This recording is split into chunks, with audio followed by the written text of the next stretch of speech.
चलिए, कैसे हैं? उम्मीद है कि आप लोग अच्छे होंगे। चलिए, आज हम लोग पढ़ने वाले हैं निर्देशांक ज्यामिति। चैप्टर नंबर आपका है कि मूल बिंदु का निर्देशांक बिंदु 8 किस चतुर्थांश में है। तो चतुर्थांश के बारे में, जैसा कि आप मैं ये रिवीजन क्लास है, तो रिवीजन में आप देख सकते हो कि चतुर्थांश को कैसे, किसी भी तरह का बिंदु दिया होगा, एक्स अक्ष और वाई अक्ष का कोई भी बिंदु होगा, तो उसको हम लोग कैसे ज्ञात कर सकते हैं। चतुर्थांश जो होता है, ये होता है फर्स्ट, ये सेकेंड होता है, ये थर्ड होता है और ये फोर्थ होता है। इसको याद रखने का तरीका क्या है कि ये तो होता है आपका एक्स एक्सिस, ये एक्स डैश, ये वाई डैश, ठीक है। अब इसमें क्या है कि एक्स जो है हमारा प्लस होता है, ठीक है, तो पहले एक्स को लिखते हैं, और वाई भी जो है क्या आपका प्लस में, तो ये भी प्लस में। दूसरा जो चतुर्थांश होता है उसमें देखिए एक्स जो है वो माइनस में होता है और वाई जो होता है वो प्लस में होता है। तीसरे चतुर्थांश में क्या होता है, एक्स जो है आपका माइनस में है और वाई भी क्या है आपका माइनस में। चतुर्थ में क्या है कि एक्स आपका प्लस में है और वाई जो होता है वो माइनस में होता है। तो आप इसके आधार पे डिसाइड कर सकते हो कि कौन सा बिंदु किस चतुर्थांश में है। तो पहला बिंदु जो है आपका है प्लस में और फिर है माइनस में, मतलब प्लस और माइनस आपका किस में आता है, चतुर्थांश में। इसलिए ये जो बिंदु होगा आपका किस में होगा, चतुर्थांश में। मूल बिंदु का निर्देशांक क्या होता है, तो मूल बिंदु का निर्देशांक जो होता है वो क्या होता है, जहां पे एक्स एक्सिस और वाई एक्सिस क्या करते हैं, एक दूसरे को काटते हैं, या एक्स एक्सिस और वाई एक्सिस के कटान बिंदु को ही क्या कहते हैं, मूल बिंदु कहते हैं। तो ये आपका जो हो गया, एक्स एक्सिस भी 0 और वाई एक्सिस पे भी क्या होता है, ये 0। तो मूल बिंदु का निर्देशांक जो होगा वो क्या होगा आपका 0 और 0।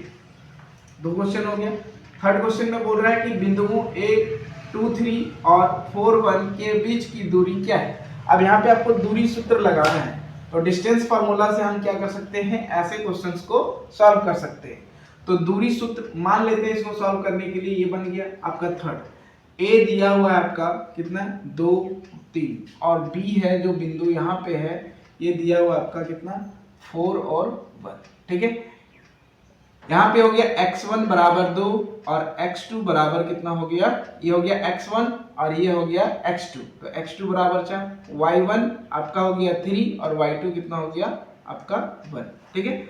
अब दूरी सूत्र लगाएंगे, दूरी सूत्र से AB के बीच की दूरी जो होता है वो क्या होगा, फॉर्मूला लगाएंगे क्या, x2 माइनस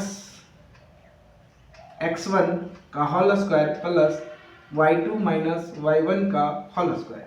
अब x2 हमने लिख लिया है कि x2 कितना है, तो x2 हो गया आपका 4, तो 4 माइनस 2 का होल स्क्वायर प्लस y2 कितना है 1 माइनस पहले से और यहाँ पे 3 का होल स्क्वायर।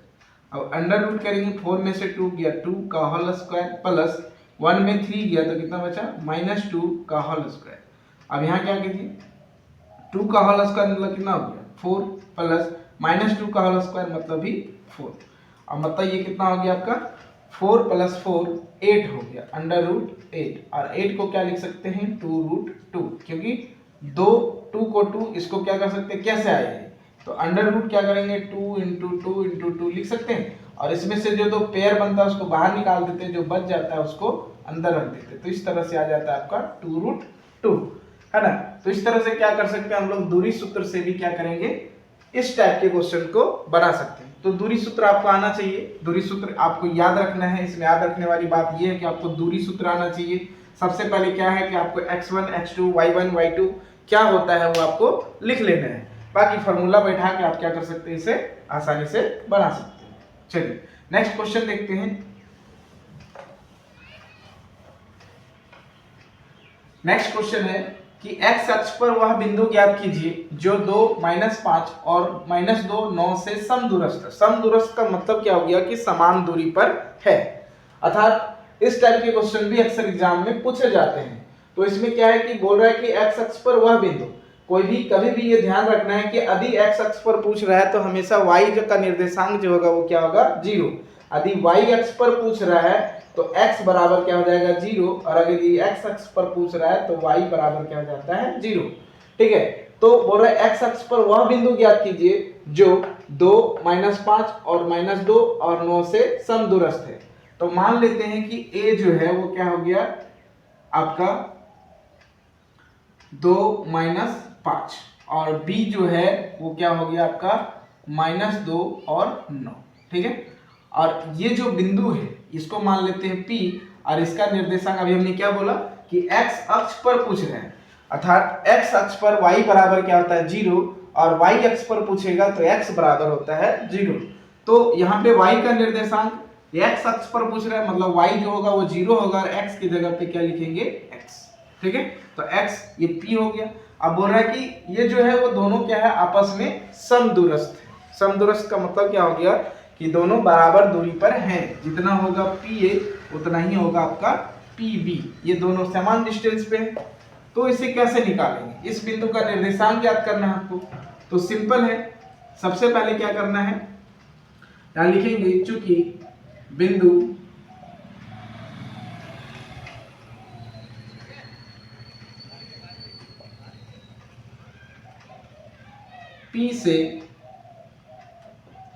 P से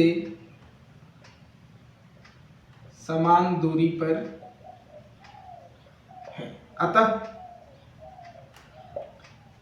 PA बराबर क्या हो जाएगा PB, PA बराबर PB हो जाएगा। अब दोनों तरफ क्या कर सकते हैं, हम स्क्वायर कर सकते हैं, PA का स्क्वायर बराबर PB का स्क्वायर। अब PA जो होगा वो दूरी सूत्र, अभी हमने पहले बताया कि दूरी सूत्र से निकालेंगे PA का डिस्टेंस और PB का डिस्टेंस। ठीक है, तो यहां से अंडर रूट क्या हो जाएगा आपका PA के जगह पे देखिए x2 माइनस x1, तो x2 के जगह है -2 माइनस x1 के जगह पे कितना है 2 का whole square plus y2, sorry यहाँ पे मैंने क्या किया गलत ले लिया, PA है, PA ये है ना, तो ये जो है आपका क्या है गया x2, तो x2 के जगह x है माइनस x1, तो x1 की जगह 2 है का होल स्क्वायर प्लस y2 के जगह 0 है माइनस y1 का होल स्क्वायर, पहले से यहाँ माइनस है तो ये क्या हो जाएगा प्लस का होल स्क्वायर। अब इसी तरह से लेंगे PB, तो PB लेंगे तो अंडर रूट क्या हो जाएगा आपका x2 ये हो जाएगा और x1, तो -2 माइनस x का whole square plus y2 9 minus 0 का होल स्क्वायर। ठीक है, अंडर रूट, और ये स्क्वायर था इसलिए क्या होगा ये रूट जो है वो खत्म हो जाएगा, क्योंकि ये अगर हम तब रखते जब ये रहता तब हम रूट लेते, क्योंकि ये डिस्टेंस फार्मूला में रूट होता है, लेकिन हम यहाँ पे पहले से स्क्वायर कर दिए तो क्या होगा ये स्क्वायर हमको नहीं लेना है।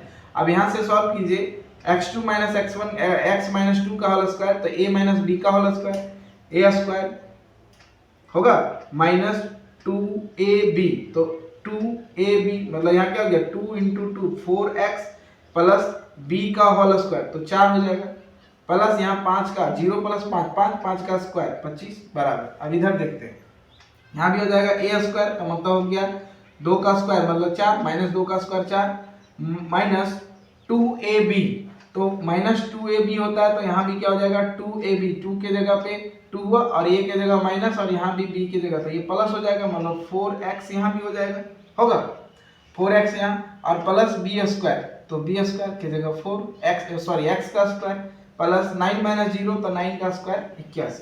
अब यहाँ से देखते हैं क्या है, इधर 4 प्लस में इधर 4 प्लस में कट जाएगा, अब इधर क्या है x स्क्वायर प्लस में इधर x स्क्वायर प्लस में कट जाएगा। अब यहाँ बच गया -4x और इधर भी है 4x, तो इसको हम इधर ले आए -4x इधर भी आ जाएगा। अब इस 25 को उधर ले जाएंगे, इधर है 81 और इस 25 को उधर ले जाएंगे तो -25। अब यहाँ हो जाएगा -8x बराबर 81 माइनस 25, तो कितना हो जाएगा 11 5 गया 6 7 में 2 गया 5 56। अब यहाँ पे क्या होगा x बराबर -8x बराबर 56, इसलिए x बराबर 56 बटे -8, तो बराबर आ गया -7। अतः क्या लिखेंगे, अतः x अक्ष पर बिंदु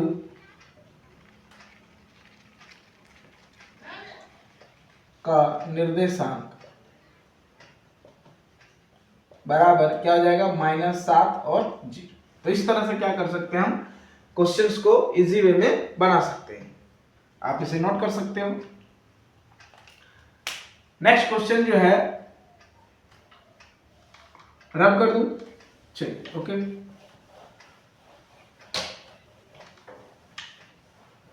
नेक्स्ट क्वेश्चन जो है आपका है बिंदु -4, 6 और बिंदु A -6, 10 और 3 बी बिंदु 3 -8 को जोड़ने वाले रेखाखंड को किस अनुपात में विभाजित करता है। तो इसमें क्या करना है, आपको विभाजन सूत्र लगाना है। तो विभाजन सूत्र आना चाहिए। विभाजन सूत्र क्या कहता है, ये होता है विभाजन सूत्र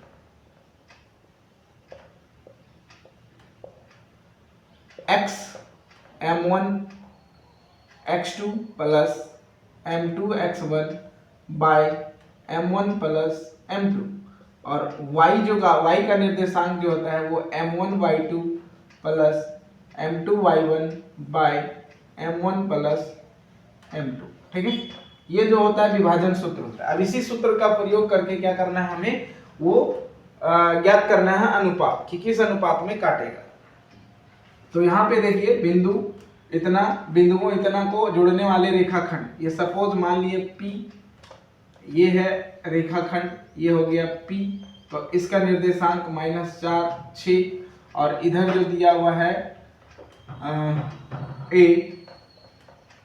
-6, 10 और इधर जो है B दिया हुआ है 3 -8। ये बोल रहा है इसको जोड़ने वाले किस अनुपात में काटेगा। तो ये हो गया आपका x1 y1 x2 y2 और ये जो हो गया x हो गया, ये हो गया y निर्देशांक। तो यहाँ विभाजन सूत्र का प्रयोग करेंगे। x बराबर क्या होता है, तो x बराबर m1 x2 plus m2 x1 bye m1 plus m2। अब यहाँ x का निर्देशांक दिया है -4 बराबर m1, तो m1 नहीं दिया है, इंटू x2, तो x2 का वैल्यू दिया है x1, ये हो गया x2 और ये y2, x2 का वैल्यू दिया हुआ 3 प्लस m2 की जगह भी नहीं दिया हुआ है, प्लस इंटू x1, तो x1 का वैल्यू दिया है -6 bye m1 plus m1 plus m2, यहाँ भी नहीं दिया है। अब इसको क्या करेंगे, क्रॉस मल्टीप्लाई करेंगे, -4m1 और ये -4m2 आ जाएगा बराबर, इधर आ गया 3m1 और ये -6m2, क्योंकि यहाँ माइनस है तो मल्टीप्लाई होगा, इतना आ जाएगा। अब m1 और m2 को एक साइड कर लेते हैं, तो m1 और m2 को एक साइड करेंगे तो m2 को उधर करते हैं, m1 को इधर, -4m1 और इसको इधर कर देंगे तो इधर भी आ जाएगा -3m1 बराबर, इधर -6m2 और इधर आ जाएगा माइनस, तो इधर आ जाएगा +4m2। अब यहाँ देखते हैं क्या होगा, -4 और -3 -7m1 बराबर, ये हो गया -6 और प्लस में 4 तो -2m2। ठीक है, अब इधर भी माइनस इधर भी माइनस, खत्म, 7m1 बाय 2m2। अब ये इस m1 को यहीं रहने देते हैं, इस m2 को यहाँ कर सकते हैं क्रॉस मल्टीप्लाई, तो 2/7 अर्थात रेखाखंड 2:7 के अनुपात में विभाजित होता है। तो आप यहाँ हमने क्या किया, एक चीज देखने वाली बात है कि हमने क्या किया कि x निर्देशांक लिया -4। आप क्या कर सकते हो, अगर y निर्देशांक भी लोगे तब भी आप बना सकते हो और यही अनुपात सेम आएगा। आप इसे सॉल्व करके देख सकते हो। तो इस तरह से क्या कर सकते हैं, हम अनुपात को निकाल सकते हैं कि कितने अनुपात में, किस रेशियो में उस रेखाखंड को ये विभाजित कर रहा है। तो ये कुछ इंपॉर्टेंट क्वेश्चंस थे जो निर्देशांक ज्यामिति से लगभग अप्रोक्स एग्जाम में पूछे जाते हैं। तो ये मैंने दिखाया कि कैसे बनाएंगे इजी वे में। ठीक है, नेक्स्ट वीडियो में हम बात करेंगे इसके नेक्स्ट चैप्टर, इसमें कुछ इंपॉर्टेंट क्वेश्चंस होंगे। ठीक है, जिसको नेक्स्ट वीडियो में बात करेंगे। चलिए, थैंक यू।